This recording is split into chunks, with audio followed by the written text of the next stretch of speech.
सूरह अद-दुहा मक्का मुअज़्ज़मा के बिल्कुल इब्तदाई दौर में नाजिल हुई। ये वो दिन थे जब रसूल अल्लाह सल्लल्लाहु अलैहि वसल्लम पर अल्लाह की तरफ से कुछ अरसे के लिए वही उतरना बंद हो गई थी।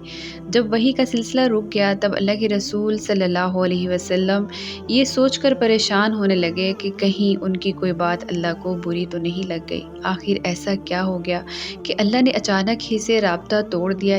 इसी कश्मकश में अल्लाह के रसूल सल्लल्लाहु अलैहि वसल्लम की तबीयत बिगड़ गई। मसनद अहमद रवायत करते हैं कि रसूल अल्लाह सल्लल्लाहु अलैहि वसल्लम इस फ़िक्र की वजह से कि कहीं उनका रब उनसे खफा तो नहीं हो गया, इतने बीमार हो गए कि आप 1 या 2 रातों के लिए तहज्जुद के लिए ना उठ सके। जब आप सल्लल्लाहु अलैहि वसल्लम तहज्जुद के लिए ना उठे तो ये देखकर अबू लहब की बीवी कहने लगी, क्या मोहम्मद रसूल अल्लाह सल्लल्लाहु अलैहि वसल्लम को उसके शैतान ने अकेला छोड़ दिया? नाउज़ बिल्लाह। वो हज़रत जिब्राईल अलैहिस्सलाम के बारे में ऐसा कह रही थी क्योंकि हज़रत जिब्राईल अलैहिस्सलाम ही आप सल्लल्लाहु अलैहि वसल्लम के लिए वही लाया करते थे।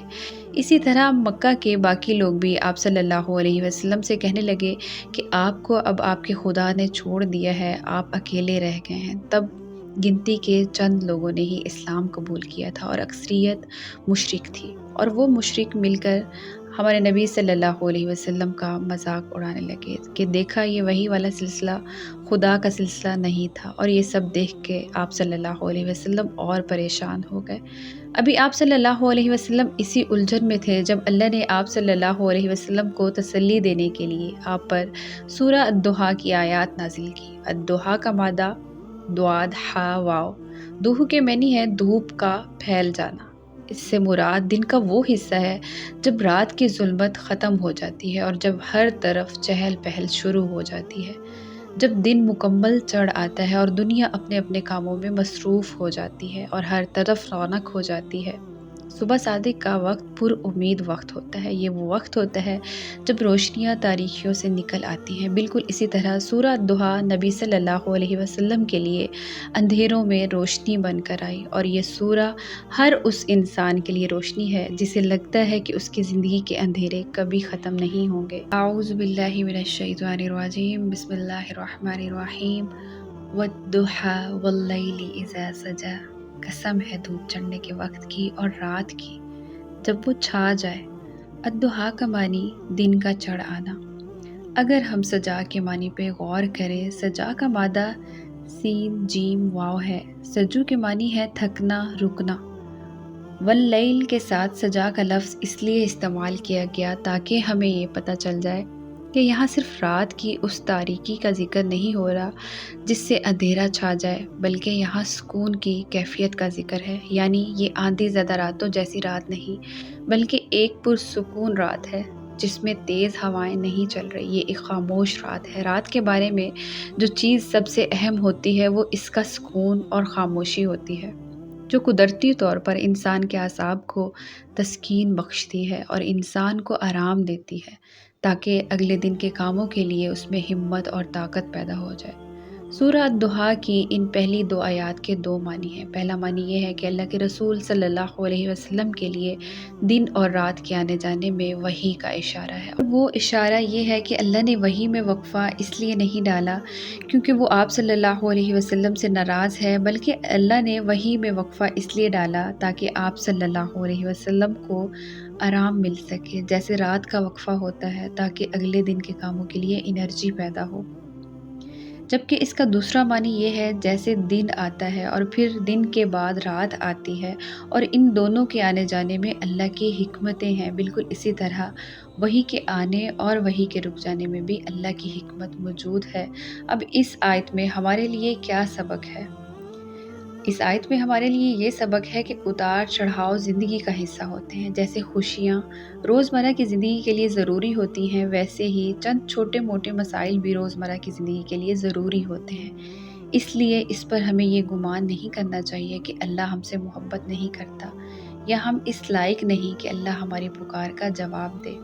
हर काम के पीछे अल्लाह की बहुत सारी हिकमतें पोशीदा होती हैं। जैसे रसूल अल्लाह सल्लल्लाहु अलैहि वसल्लम पर वही के ना उतरने में मसलहत थी, बिल्कुल इसी तरह हमारी दुआओं की ताख़ीर में भी अल्लाह की हिकमतें हैं। اور ہمیں بس ان حکمتوں پر یقین رکھنا ہے۔ اور اللہ نے اگر اب تک جواب نہیں دیا تو ہماری بہتری کے لیے نہیں دیا۔ اب جیسے دن کا آنا اور جانا ہے تو کیا رات کے آنے پر ہم یہ سوچنے لگتے ہیں کہ اللہ کو ہمارا خیال نہیں ہے، اس لیے اس نے اندھیرے کر دیے؟ نہیں نا، کیونکہ ہمیں رات کے بعد نئے دن کے نکلنے کا یقین ہوتا ہے۔ ما ودعک ربک وما کلا، نہ تیرے رب نے تجھے چھوڑا ہے نہ وہ ناراض ہوا ہے۔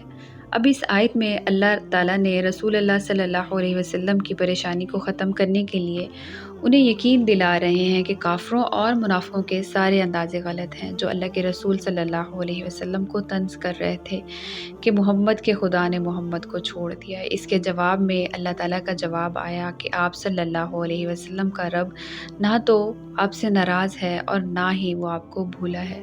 ہماری زندگی میں کتنے ہی ایسے مقامات آتے ہیں جب ہمیں لگتا ہے کہ ہم بالکل اکیلے رہ گئے، جب ہمارا ہر رشتہ ہمیں چھوڑ دیتا ہے، اور جب ہمارا ہر قریبی دوست ہم سے رابطہ توڑ دیتا ہے، جب ہماری دعاؤں کا دیر تک کوئی جواب نہیں آتا، اور تب ہم سوچتے ہیں کہ شاید اللہ ہم سے خفا ہو گیا ہے۔ حالانکہ تب اللہ ہم سے خفا نہیں ہوتا، اور نہ ہی دعاؤں میں دیری کا مطلب یہ ہوتا ہے کہ اللہ کو ہماری پرواہ نہیں۔ اللہ کے ہر کام کے پیچھے کوئی نہ کوئی وجہ چھپی ہوتی ہے، اور وہ وجہ ہماری سمجھ میں نہیں آ سکتی۔ ہماری سمجھ میں صرف ایک ہی بات آ سکتی ہے، اور وہ بات یہ ہے کہ ہم نے اپنے رب کے فیصلوں کو چپ چاپ قبول کرنا ہے۔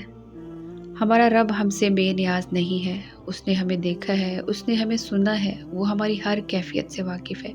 بس اس کے مقرر کردہ کچھ وقت ہیں، اور ان چیزوں کو ان کے انجام تک لانے کے کچھ اصول ہیں، اور ہمیں بس ان اصولوں کی عزت کرنی ہے اور اس کے مقرر وقت کا انتظار کرنا ہے۔ ہمیں لوگوں کی باتوں سے مایوس نہیں ہونا۔